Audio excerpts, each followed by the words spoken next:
வரலாற்று எழுச்சியான இந்த போராட்டம் குறித்து பேசிக் கொண்டிருக்கின்றோம்.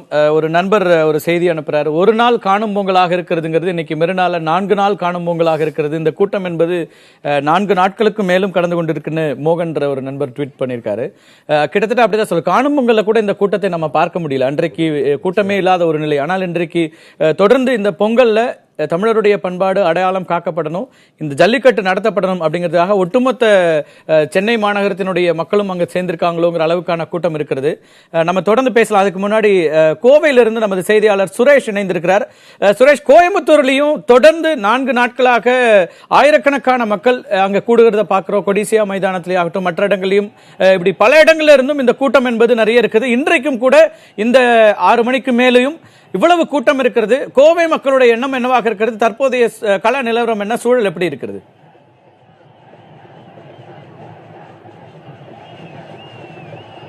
கார்த்திகை சொல், நீங்க பாத்துட்டீங்கன்னா இப்ப எனக்கு பின்னாடி நீங்க கண்ணு கெட்டும் தூரம் வெறும் இளைஞர்களின் தலைகளாக தான் தெரியும். தொடர்ந்து இந்த அவினாசி சாலையை முடங்கி போய் கிடைக்கிறது. இப்பொழுது நீங்க பார்க்கும் காட்சி வஉசி மைதானம் முழுவதும் பரவி கிடைக்கிற இளைஞர்கள் மற்றும் மாணவ மாணவிகள், பொதுமக்கள் என அனைவரும் ஜல்லிக்கட்டுக்கு ஆதரவாக தொடர்ந்து போராட்டங்களை 4வது நாளாக நடத்தி வருகின்றனர். இன்று வழக்கத்துக்கு மாறாக அவினாசி சாலையை முடங்கி போய் கிடைக்கிறது. இங்க போக்குவரத்து நிறுத்தப்பட்டு இருக்கிறது.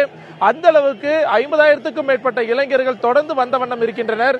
இவர்களோட கோரிக்கை எல்லாம் அவசர சட்டம் என்று எது அறிவித்தாலும் இனிமேல் ஜல்லிக்கட்டுக்கு தடை என்ற பேச்சுக்கே இடம் இருக்கக்கூடாது என்ற ஒரு ஆணித்தனமான கோரிக்கையை முன்வைக்கின்றனர்.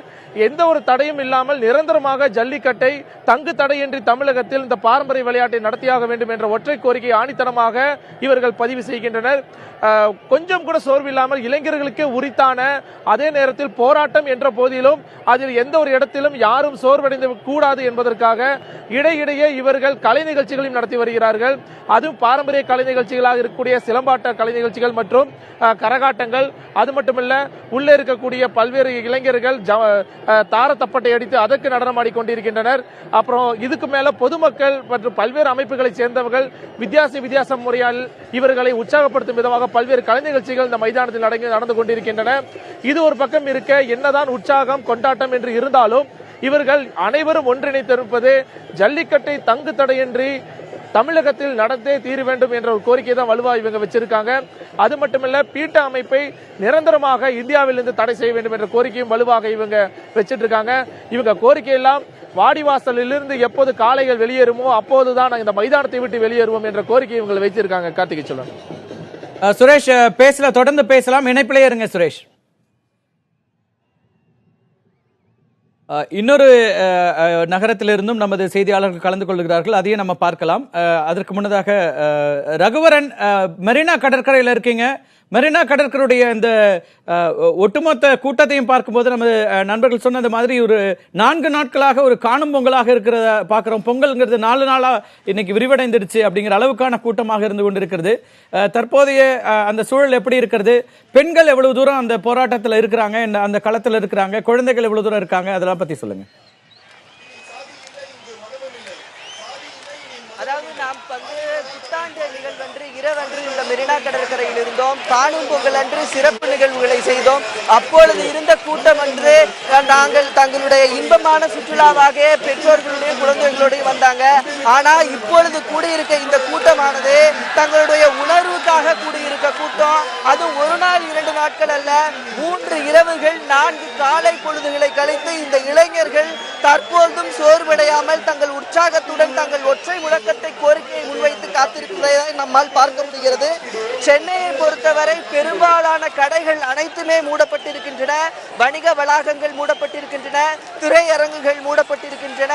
மேலும் லாரிகள், பேருந்துகள், ஆட்டோக்கள் என்று அனைத்துமே ஓடாத நிலையில் அனைவருமே கருப்பு கொடிகளை தங்கள் வீட்டு வாசல்களில் ஏற்றிருக்கிறார்கள். தங்களுடைய ஆட்டோக்களிலும் லாரிகளிலும் ஓட்டுநர்கள் ஏற்றிருக்கிறார்கள். இந்த போராட்டமானது தங்கள் குடும்பத்தில் நடைபெறக்கூடிய தன் குடும்பத்திற்கு இழைக்கப்பட்ட ஒரு துரோகமாக எண்ணித்தான் இந்த சென்னை மக்கள் முழுவதுமாகவே இதனை செய்திருக்கிறார்கள். ஒரு வார நாளில் இது போன்று சென்னையை முழுகி இருக்கிற சம்பவத்தை இப்பொழுதுதான் நம்மால் பார்க்க முடிகிறது. அனைத்து கூட்டமே இங்கே வந்திருப்பதை பார்க்க முடிகிறது. வரும் 26ஆம் தேதி குடியரசு தினம் கொண்டாடக்கூடிய நிலையிலே அதற்கான ஏற்பாடுகள் சில நடைபெற்று இருந்தாலும் இவர்கள் இங்க இருக்கக்கூடிய இளைஞர்களின் கூட்டம் மிக அதிக அளவில் இருப்பதை நம்மால் பார்க்க முடிகிறது. குறிப்பாக அடையார், நுங்கம்பாக்கம், பிராட்வே போன்ற பகுதிகளிலிருந்து வரக்கூடிய வாகனங்கள் அவர்கள் கிட்டத்தட்ட 5 கிலோமீட்டர் 6 கிலோமீட்டர் தொலைவிலே நிறுத்தி வைத்துவிட்டு கிட்டத்தட்ட அவர்கள் நடந்து வரக்கூடிய பகுதி மட்டும் பார்த்தீங்கன்னா 10 கிலோமீட்டர் தொலைவு நடந்து வந்துதான் இந்த பகுதிக்கு வரக்கூடிய நிலையில் தான் இந்த இளைஞர்கள் இருக்கிறார்கள். இருந்தாலும் இவர்களுடைய ஒற்றை கோரிக்கை அவர்களுக்கு வேண்டும் வேண்டும் ஜல்லிக்கட்டு வேண்டும் என்ற ஒற்றை கோரிக்கை மட்டுமே முழங்கிக் கொண்டிருப்பதை நம்மால் உணர முடிகிறது. ஆசிரியர் நிச்சயமா தொடர்ந்து பேசலாம், இணைப்பில் இருங்க. அடுத்ததாக ஈரோட்லயும் இதே போன்ற ஒரு மிகப்பெரிய எழுச்சி ஏற்பட்டிருக்கிறது. ஈரோடு வஉசி பூங்கா மைதானத்தில் 3வது நாளாக ஜல்லிக்கட்டுக்கு ஆதரவான போராட்டம் நடைபெற்று வருகிறது. இது குறித்து நமது செய்தியாளர் ஜான் தருகின்ற தகவல்களை இப்போ பார்க்கலாம். தமிழர்களுடைய பாரம்பரியமான ஜல்லிக்கட்டு போட்டிகளை நடத்த வேண்டும் என்ற கோரிக்கையை வலியுறுத்தி கடந்த 3 தினங்களாக மாணவ மாணவியர் கடுமையான போராட்டங்களில் ஈடுபட்டு வராங்க. நாம இப்ப இருக்கிற இந்த இடம் பாத்தீங்க அப்படின்னா ஈரோடு வஉசி பூங்கா மைதானத்தில் இருக்கும். கடந்த 3 நாட்களாக இங்க 5000த்திற்கும் மேற்பட்ட மாணவர்கள் திரண்டு இருந்து போராட்டத்தில் ஈடுபட்டிருக்காங்க. அதாவது ஜல்லிக்கட்டை நடத்திய தீர வேண்டும், இதற்கு தடையாக இருக்கக்கூடிய பீட்டா என்ற அமைப்பிற்கு முற்றிலுமாக தடை விதிக்க வேண்டும் என்ற கோரிக்கையை வலியுறுத்தி இவர்கள் தங்களுடைய போராட்டத்தை முன்னெடுத்து சென்று கொண்டிருக்கின்றனர். கடந்த 2 தினங்களில் இவர்களுடைய போராட்டங்களை பொறுத்தவரையும் பார்த்தோம் அப்படின்னா ஈரோட்டிலிருந்து பேரணியாக மாவட்ட ஆட்சியர் அலுவலகம் ஒன்று சென்று அங்க மாவட்ட ஆட்சியரை சந்தித்து தங்களுடைய கோரிக்கை மனுவை கொடுத்திருக்காங்க. இந்நிலையில 3வது நாளான இன்றைய தினத்தில் பல்வேறு கல்லூரிகளைச் சேர்ந்த கிட்டத்தட்ட 3000த்திற்கும் மேற்பட்ட மாணவ மாணவியர் இந்த இடத்துல திரண்டிருக்காங்க. மேலும் பல்வேறு அமைப்புகளைச் சேர்ந்தவர்கள் இந்த மாணவர்களுக்கு தங்களுடைய ஆதரவை வழங்கும் வண்ணமாக இந்த இடத்துல கூடியிருக்காங்க. தற்போது நம்மிடையே மாணவிகள் இருக்காங்க, அவங்கள்ட்ட பேசுவோம். அதாவது இந்த ஜல்லிக்கட்டு நடைமுறைப்படுத்தணும் அப்படின்ற கோரிக்கையை வலியுறுத்தி இன்னைக்கு 3வது நாளா உங்களுடைய போராட்டம் போயிட்டு இருக்கு. இந்நிலையில தமிழக அரசு ஒரு உத்தரவை பிறப்பிச்சிருக்காங்க. அதாவது உடனடியாக அவசர சட்டம் இயற்றுவதா சொல்லியிருக்காங்க. இதை நீங்க எப்படி பாக்குறீங்க? இல்ல எனக்கு புரியல. இப்போ 1000 ரூபா நோட்டு 500 ரூபா நோட்டெல்லாம் செல்லாதுன்னு சொல்லியிருந்தாங்க. அதுக்கெல்லாம் உடனடியா அவசர சட்டம் போட்டு விடியறதுக்குள்ள சொன்னாங்க. அப்படி இருக்கிறப்ப 3000 வருஷமா நாங்க பின் பண்ணிட்டு இருக்க ஒரு விஷயத்த எப்படி அவங்க அவசர சட்டம் போடுறதுக்கு இதுல என்ன இருக்கு? தடுக்கிறதுக்கு இவங்க யாரும் இல்ல, அவசர சட்டம் போடுறதுக்கு என்ன இருக்கு?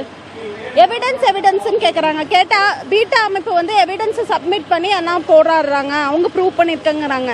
எதுக்குங்க எவிடன்ஸ் சப்மிட் பண்ணணும்?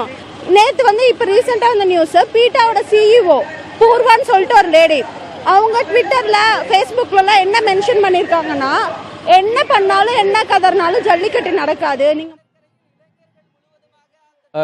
இந்த எண்ணம் தான் பல பேர் மத்தியிலும் இருக்கிறது. பீட்டாங்கிற அமைப்பு இன்னைக்கு வந்து எல்லோருடைய எதிரியாகவும் தமிழர்களுடைய எதிரியாகவும் பார்க்கப்படுகிறது. ஆனா பரந்தாமன் அவர்கள் சொன்னது மாதிரி கருத்து சுதந்திரம் சார்ந்த ஒரு விஷயமாகவும் அவருடைய பார்வையில் இருக்கு. ரொம்ப குறிப்பா இந்த தன்னெழுச்சியான போராட்டங்கள்ல நிறைய இளைஞர்கள், எல்லா விதமான வயதினராக இருந்தாலும் இளைஞர்களுடைய பங்களிப்புங்கிறது பெரிய அளவுக்கு இருக்கிறது. மாணவர்களாக இருக்கலாம், அது இளைஞர்களாக இருக்கலாம், பல்வேறு வேலைகள் இருக்கிறாங்க.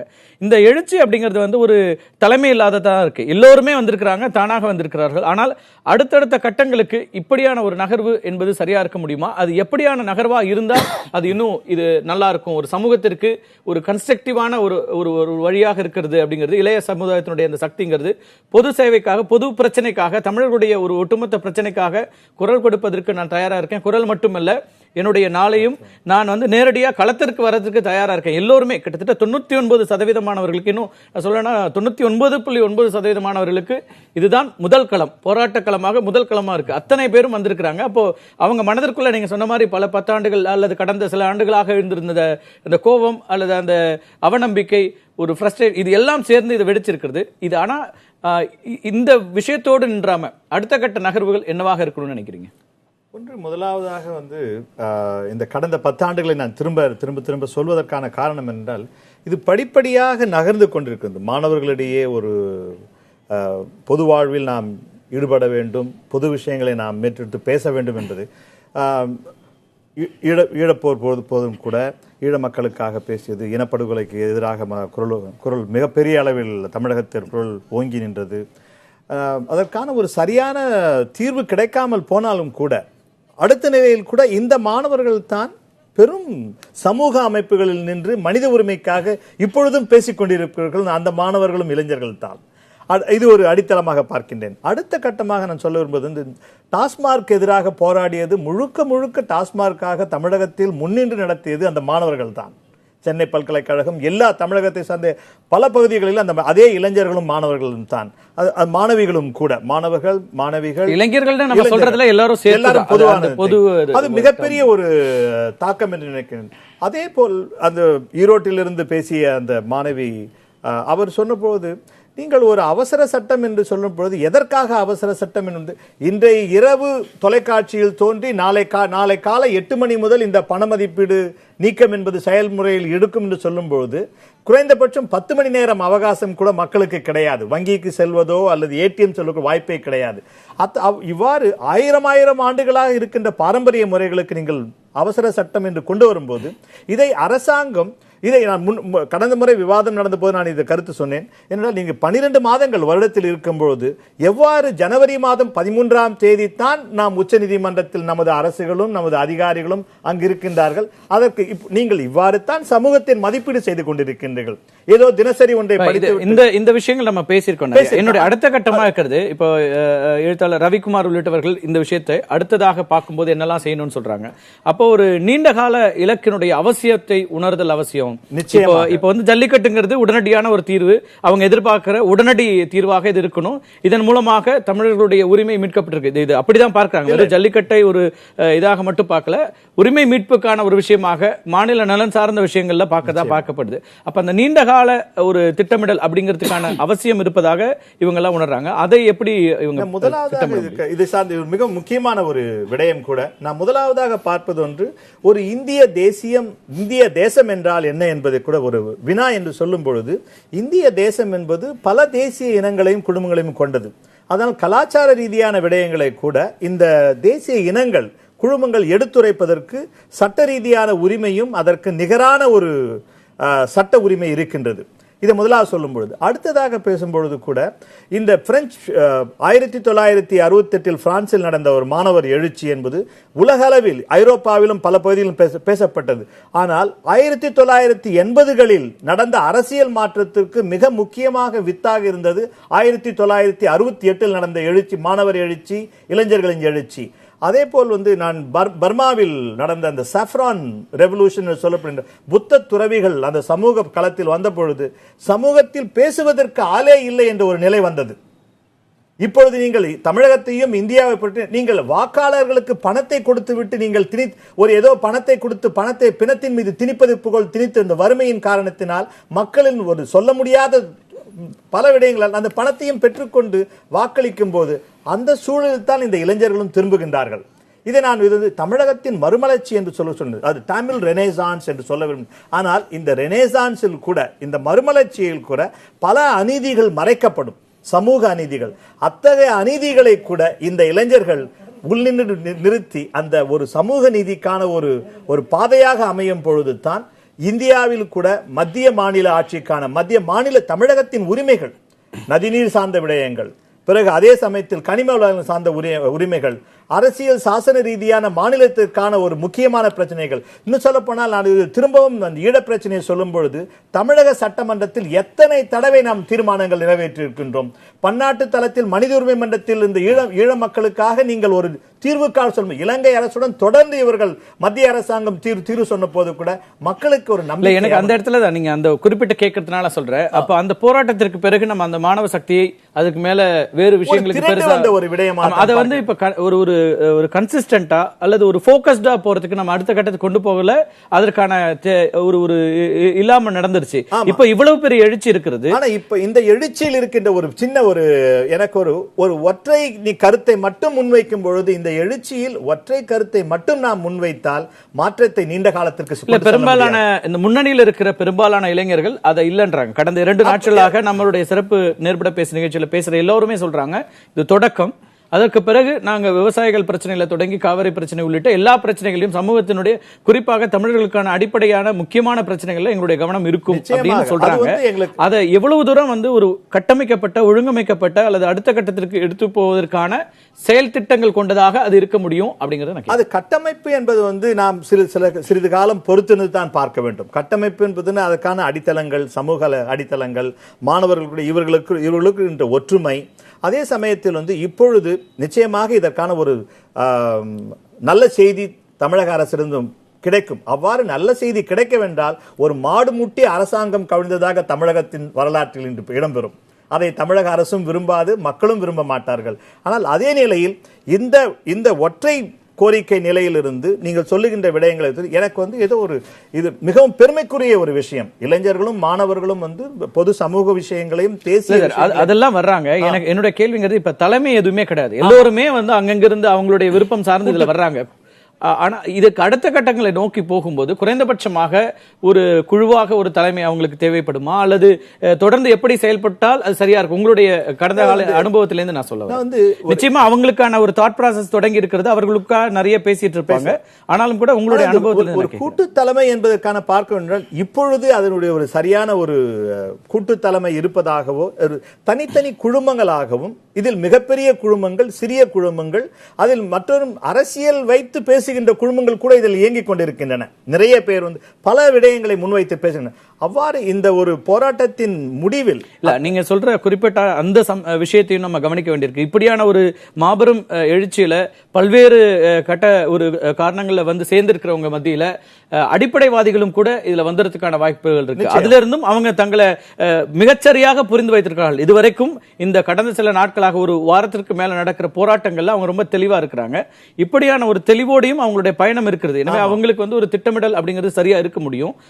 இந்த இவங்களுடைய இந்த சக்தி என்பது சரியான திசையில போறதுக்கான வாய்ப்புகளை பத்தி நம்ம நிச்சயமா இருக்கு. நிச்சயமா உறுதியா அந்த சக்திகள் இருக்கு. காரணம் என்னவென்றால் இது ஏதோ ஒரு மஞ்சு விரட்டு இல்லை இந்த காலைக்கான ஒரு போராட்டம் மட்டுமே கிடையாதுன்னு சொல்லும்போது இந்த சமூக விஷயங்களை இந்த இளைஞர்களும் மாணவர்களும் எடுத்து அரசியல் களத்திற்கு நிச்சயமாக எடுத்து, அரசியல் களம் என்றால் நாம் பொதுவாக என்ன நினைக்கின்றால் ஒரு அரசியல் கட்சியாக இருக்க வேண்டும் அல்லது அரசியல் கட்சிகளுடன் தொடர்பு அடையாளங்கள் இருந்தால்தான் அரசியல் என்று நினைத்துக் கொண்டிருக்கின்றோம்.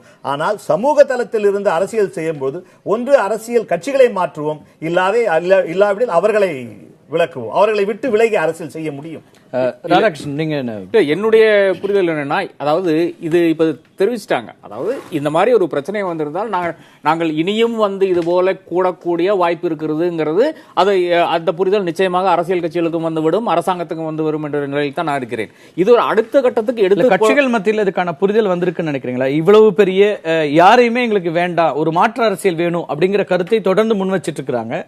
அது எந்த விதத்திலாவது ஒரு தாக்கத்தை கட்சிகள் மத்தியில ஏற்படுத்தும் அப்படின்னு பாக்குறீங்க? இல்ல, இப்போ இருக்கிற நிலையில நிச்சயமாக இது ஒரு ஒன் ஆஃப் ஈவெண்டா, இது இந்த போராட்டம் முடிந்த உடனே இதெல்லாம் முடிந்துவிடும் என்ற ஒரு நிலையில் சில அரசியல் கட்சிகள் இருக்கிறார்கள். இன்னைக்கு கூட ஒரு ரயில் மறியல் போராட்டம் நடந்தது. அந்த ரயில் மறியல் போராட்டத்துக்கு எத்தனை பேர் ஆதரவு தெரிவித்தாங்க நமக்கே தெரியும். கட்சியினரை தவிர வேற யாரும் அங்கு செல்லவில்லை. இப்ப மாம்பழம் ரயில்வே ஸ்டேஷன்ல ஒரு போராட்டம் நடத்துறாங்க. அதுல மாணவர்கள் என்ன சொல்றாங்கன்னா, எங்களுக்கு வரக்கு சாதகமா இல்ல, நாங்க வர்றதை வந்து இவங்க தடுத்துட்டாங்க, அந்த மாதிரியான கருத்துக்கள் வருது. சோ இது மாணவர்களை பொறுத்த வரைக்கும் எந்த கட்சியும் எந்த தலைவரையும் ஏற்பதற்கு அவங்க தயாரா இல்ல. அதே போல நடிகர்களும் வேண்டாம், நாங்க எங்களுடைய பிரச்சனைகளை நாங்கள் பார்க்கிறோம், இதனால் இவர்களால் இந்த கூட்டம் வந்ததாக வந்துடக்கூடாது அப்படிங்கறதுலயும் அவங்க இருக்காங்க.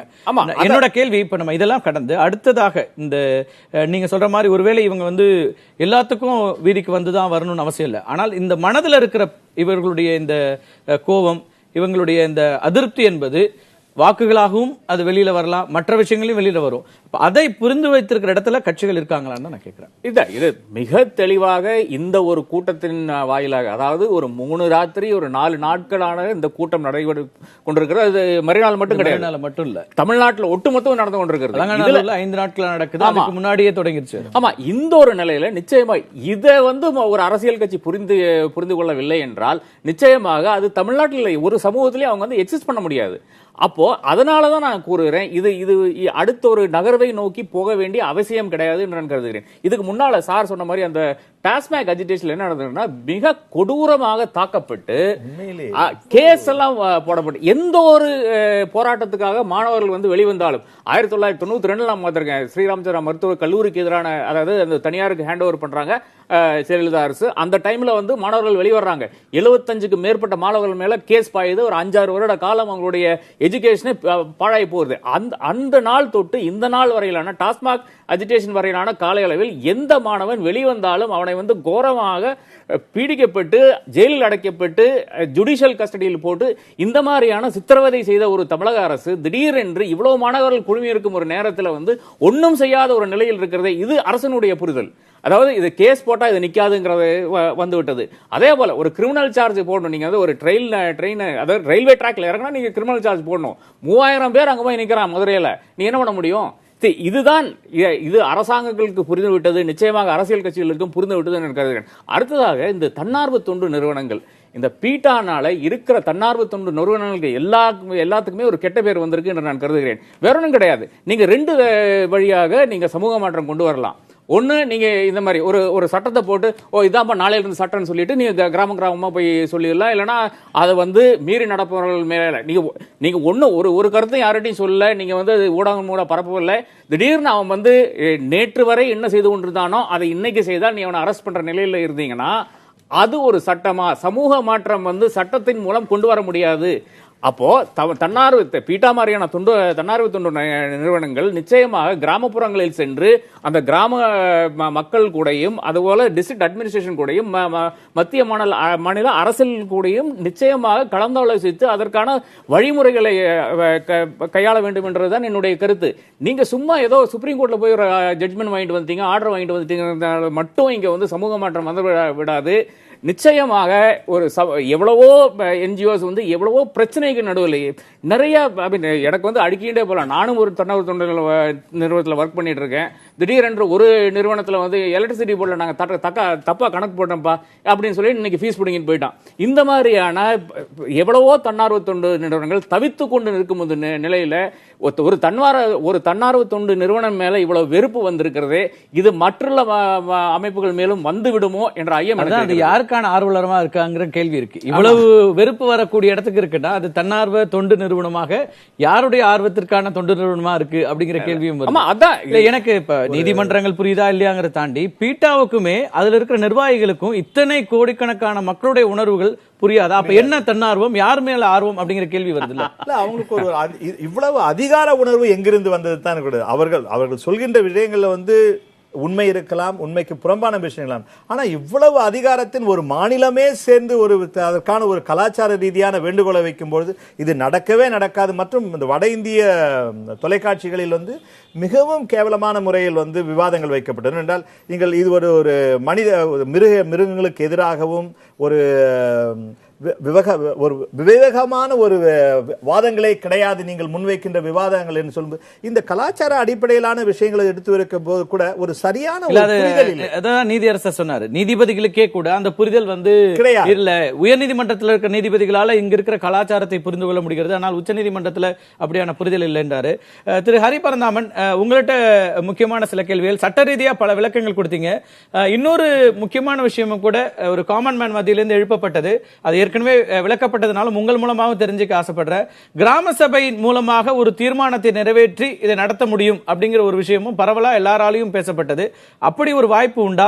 அல்லது இதுல நீங்க சொன்ன மாதிரி ஒரு அரசமைப்பு சட்டத்தில் திருத்தம் கொண்டு வருவதுதான் ஒரு நீண்ட கால தீர்வுக்கு, ஒரு ஒட்டுமொத்தமாக ஜல்லிக்கட்டுக்கு தடையே இல்லாத நிலையை உருவாக்குவதற்கு ஒரே வழியா?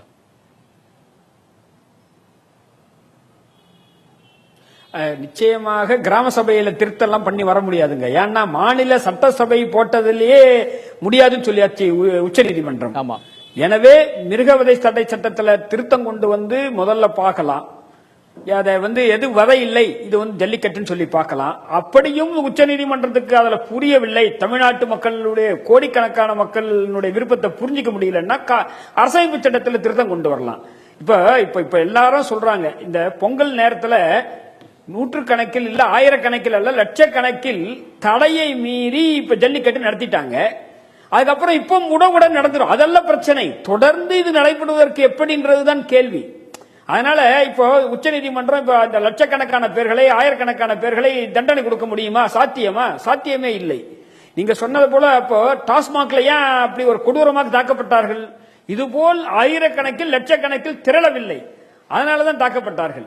எனவே இப்படி மக்கள் திரளும் போதுதான் இப்போ இங்க டெல்லியை நோக்கி நமது முதல்வர் பயணம் பாவார், இல்லாட்டி கூட ஆக மாட்டாங்க. ஏன் இதை பொங்கலுக்கு முன்னாடியே போலாமே, பொங்கலுக்கு முன்னாடி இந்த அரசாங்கம் செய்யலாமே.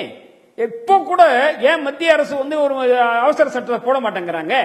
இப்ப நம்முடைய தலைமை அமைச்சர் இருக்காருங்களே, தலைமை வழக்குரைஞர் முகுல் ரோத்தகி சொல்றாரு, தமிழ்நாடு அரசுக்கு அறிவுரை சொல்றாரு, நீங்க அவசரம் ஏன் இவர் போய் சொல்ல மாட்டேன்றாரு? எனக்கு புரியவில்லை. இந்த வழக்குக்கும் பாராளுமன்றத்திற்கு கூடிய அதிகாரம், மத்திய அரசு அதிகாரத்திற்கு என்ன சம்பந்தம் என்று இன்னும் கூட புரியவில்லை.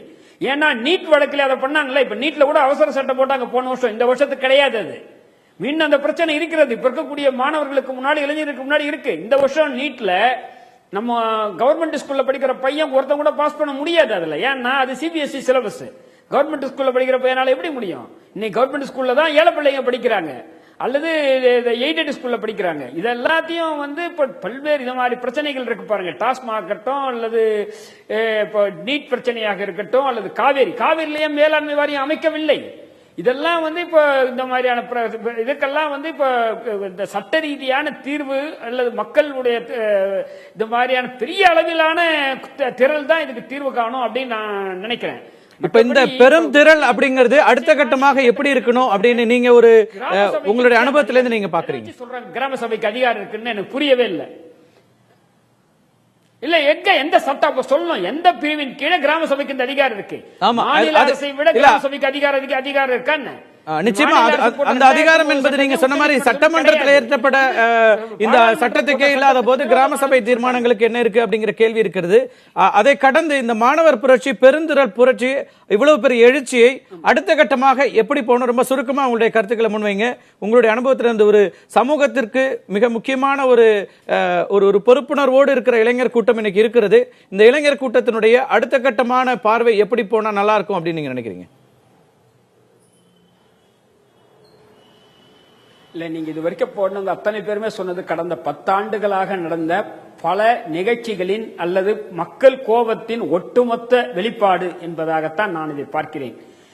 அப்போது ஈழத்திலே நடந்த அந்த இனப்படுகொலையில் இருந்து, அது அதற்கு முன்னால் நடந்த கச்சத்தீவில் இருந்து, இப்போது மீனவர்கள் 700 பேர் 800 பேருக்கு மேல கொல்லப்பட்டதில் இருந்து, அதுக்கப்புறம் காவிரி, முல்லை பெரியாறு, அப்புறம் மணல் கொள்ளை, டாஸ்மாக், இத மாதிரி எல்லா பிரச்சனைகளும் இப்ப கருப்பு பணம் ஒழிப்பதாக சொல்லி மக்களை நம்ம பணத்தை நாமளே எடுக்க முடியாமல் நிற்கிறது. இதெல்லாம் இப்ப நீட்டு கடைசியாக இப்ப நீட்டு நிற்குது. இது அடுத்து இந்த பிரச்சனை முடிஞ்ச உடனே இருக்க இத மாதிரியான எல்லா பிரச்சனைகளுக்கும் இப்ப இருக்கக்கூடிய மாணவர்களோ அல்லது இளைஞர்களோ அல்ல இவர்கள் தான் இதற்கு ஏதோ தீர்வு காண்பார்களே தவிர இந்த அரசியல் கட்சி தீர்வு காணாது என்பதுதான் கடந்த 10 ஆண்டுகளுடைய வரலாறு நமக்கு சொல்லியிருக்கு. ஏன்னா அவர்கள் அத்தனை பேருமே ஆட்சியில் இருப்பதற்கும் அதுல இப்ப திறக்கிறேன்னு சொல்றாங்க பாருங்க, வாடி வாசல தர. இப்ப யார் இவங்க யார் திறக்கிறது? ஏற்கனவே வாடி வாசல திறந்து அவங்க ஜல்லிக்கட்டு நடத்திட்டாங்க. மக்கள் இந்த முறை கிட்டத்தட்ட பல இடங்கள்ல ஜல்லிக்கட்டு நடத்தப்பட்டிருக்கு. தடைமீறி ஜல்லிக்கட்டை நடத்தி காட்டி இருக்கிறார்கள். புரிதல் வேண்டும் அப்படின்றது. ஆமா ஆமா, அதே மாதிரி ஒவ்வொரு பிரச்சனைகளிலுமே இது மாதிரியான ஒரு பெரிய பெரிய அளவு திரட்சி இருக்குமா என்பதுதான் கேள்வி. அப்படி இருப்பதுதான் எதிர்காலத்துக்கு நம்முடைய உரிமைகளை நாம் பாதுகாத்துக் கொள்ள முடியும். எல்லாம் இன்னும் என்ன எவ்வளவு விஷயங்களை சொல்லலாம். இப்போ எங்க உயர் நீதிமன்றத்தில் தமிழ் எங்களுடைய நீதிமன்ற மொழியாக இருக்கலாம் என்று எங்களுடைய புல் கோர்ட்லயே தீர்மானம் போட்டு அமைச்சோம். ஆனா மத்திய அரசாங்கம் இது வரைக்கும் அது ஒண்ணுமே பண்ணல. ஆனால் இந்தி மத்திய பிரதேசத்திலும் ராஜஸ்தான்லயும் இந்தி உயர்நீதிமன்ற மொழியாக அவர்கள் அறிவித்திருக்கிறார்கள். இந்த மாதிரி எண்ணற்ற பிரச்சனைகளை நம்ம இதை சொல்ல முடியும். இதெல்லாம் இன்னைக்கு விவாதிக்கக்கூடிய பிரச்சனைகளாக இருக்கு. இதெல்லாம் இந்த இளைஞர்களுக்கும் மாணவர்களுக்கும் மத்தியில இவைகள் இது ஜல்லிக்கட்டு மாதிரி அனைவரையும் திரண்டக்கூடியதாக இருக்குமா, இருக்க வேண்டும் என்ற நீங்க சொன்னீங்க பாருங்க. பல்வேறு நபர்களுடைய விருப்பம் மாதிரி என்னுடைய விருப்பம் அதுதான். நன்றி. அரசியல் கட்சி வந்து ஃபெயில்டு. அதை வந்து இந்த இளைஞர்களும் மாணவர்களும் தான் இதை வந்து நடத்தி காட்டியிருக்கிறார்கள். நன்றி திரு ஹரிபரந்தாமன்.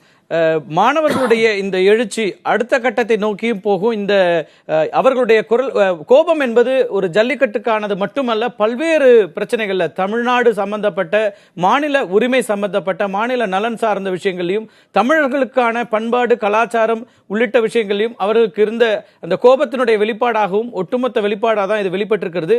இவ்வளவு பெரிய மக்கள் புரட்சியாக எழுச்சியாக இது மாறி இருக்கிறது. இதனுடைய தொடர்ச்சியாக பல கட்டங்களிலும் இந்த முன்னணியில் இருக்கிற போராட்டக்காரர்கள் சொல்றதுங்கிறது, எவ்வளவு தூரம் நாங்கள் ஜல்லிக்கட்டு காளைகளுக்காக கவலைப்படுகிறோமோ அந்த காளைகளை பராமரிக்கின்ற விவசாயிகளுக்காகவும் நாங்கள் கவலைப்படுகிறோம். விவசாயிகளுடைய நலன் குறித்தும் நாங்கள் கவலைப்படுகின்றோம். அவர்களுடைய வாழ்வாதாரம், அவர்கள்தான் இன்றைக்கு ஒட்டுமொத்த சமூகத்தினுடைய நாங்கள் இன்னைக்கு சாப்பிடறதுக்கு ஒரு உணவளிக்கக்கூடிய அந்த விவசாயிகளுடைய எதிர்காலம் என்பது எங்களுக்கு முக்கியம் என்பதையும் அழுத்தம் திருத்தமாக சொல்லிக் கொண்டிருக்கிறார்கள். அவர்களுடைய எண்ணங்களை பிரதிபலிக்கக்கூடிய இடத்தில் இருக்கின்ற அரசுகளும் அதே போல கட்சிகளும் அப்படி இருந்தால் மட்டுமே அவர்களுடைய ஆதரவு கிடைக்கும் என்கிற நிலை இன்றைக்கு இருக்கிறது. இத்தனை கோடிக்கணக்கானவருடைய எண்ணம் என்பது ஏன் வேறொரு மாற்று சிந்தனையை, மாற்று அரசியலை நோக்கி போகிறது என்பதை உணர்ந்திருப்பார்கள் என்று நம்பலாம். தொடர்ந்து பல்வேறு இடங்களிலிருந்து நம்முடைய செய்தியாளர்கள் செய்திகளை வழங்க இருக்கிறார்கள். பல ஊர்களிலும் இன்னமும் தொடர்ந்து போராட்டம் என்பது வீரியத்தோடும் கட்டுக்கோப்போடும் தொடர்ந்து கொண்டிருக்கிறது. சுய கட்டுக்கோப்போடு ஒரு செல்ஃப் டிசிப்ளினோடு இந்த போராட்டம் என்பது தொடர்ந்து கொண்டிருக்கிறது. அது குறித்தெல்லாம் பார்க்கலாம். தொடர்ந்து இணைந்திருங்கள். இன்றைய தினத்தில் நம்மோடு திரு வெங்கட் அண்ட் காயத்ரி 2 பேரும் இதற்கான இன்றைய தின நிகழ்ச்சியில் தொடர்ந்து மற்ற ஊர்களில் நடக்கின்ற இந்த நிகழ்வுகளையும் உங்களுக்கு தருகிறார்கள்.